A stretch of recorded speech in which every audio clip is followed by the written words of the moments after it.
So again, what difference does it make? How it will change your life, first of all, when you understand it, is dramatic, to say the least. Will it change you from having to go to your job every day and the things that you typically do every day? No.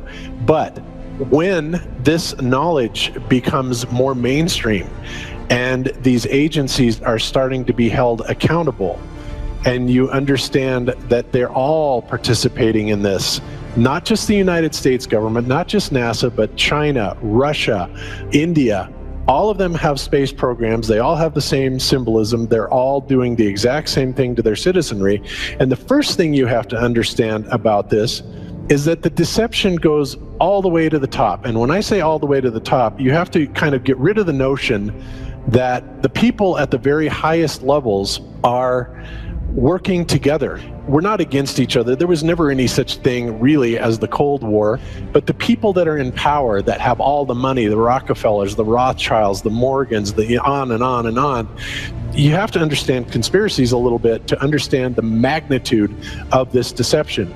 So why would they do this? Why are they trying to hide the fact that we are on an infinite plane? The answer to that, in my personal opinion, if you isolate people into the idea that they're on a blue marble that's in the middle of a universe that is really insignificant and there's thousands or millions and billions of other worlds, that makes most people think that we are insignificant and that we did actually come about as some sort of an accident.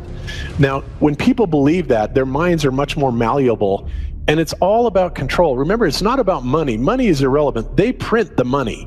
Money is just something that you and I agree has value, but it really is just pieces of paper, right? So it's not about that. And it's not just about power either. It's about total control, mental, physical, spiritual, every way, shape, and form possible. And to wrap your head around this type of deception, whether you're religious or not, if you're religious, then you understand that this is Satan's plan all along. If you're not religious, then you need to understand that people are power hungry and they will do anything to gain and maintain this type of control. In the book, Why a Bankrupt America, it said that the Federal Reserve pays the Bureau of Engraving and Printing approximately $23 for each 1,000 notes printed. So 10,000 $100 notes, which is $1 million, cost the Federal Reserve $230. So they then secure a pledge of collateral equal to the face value of the US government, and that collateral is our land, labor, assets. Basically, Congress gave private banks power to create profits at will. That's what they do. It's all about making profits for themselves, and you have to remember how big of a conspiracy this is. This isn't talking about just the JFK thing or isn't talking about just 9/11. It's on an umbrella kind of system to where it is the biggest deception that there is. It actually exposes every other deception, and nothing else brings down the power of the elite because it really exposes education, science, the economy, television, museums, universities. Think of all the things that have been fooled. I feel worse for the people that are out there building satellites, the people that are out there actually working for these space agencies, the people out there teaching in schools as professors, because they would all come to the conclusion eventually, once this gets out, that they've all been contributing to the lie. And that's got to be the worst feeling that there is. These guys ever even considering that the earth might not be what they were taught, because they understand if it's not, then their entire lives have been about promoting the lie. And it really destroys everything. And I'm a perfect example, John, of what you were talking about. When I realized religion had some things in it that didn't quite fit with my reality, I popped out of that, and the one place that's there with open arms, calling for you, saying, we tell nothing but the truth, we're all about facts and evidence, is science. And I went there with my arms open, ready to embrace them, and said, thank you, I'm so glad you're here. Now I know science is the place to go. Now, thank goodness I'm into research and things that I wanted to know everything about it. I'm just going to be scientific and promote science and just say the word science when anybody talks to me. It would have been really easy. I could have paraded myself around and been really Mr. Smart Guy and been able to debate Christians, and would have been really easy for me. But instead, I decided to look into it. I wanted to know, why is evolution real? Where is the evidence? Why are these things facts? How do they know the age of the earth? And the more and more I looked into it, and the more I asked these so-called science backers, the more I realized it was another religion. And that's ultimately, and I'll admit it, an atheist for probably 6 months. And thank goodness I looked into that science. But I notice out there all these other guys who are just making these debunk videos or calling us crazy. The difference between me and them is that they don't want to research it, or they don't know how to research past the deception layer. I mean, you have to understand, this is the biggest deception ever. It can never be let out.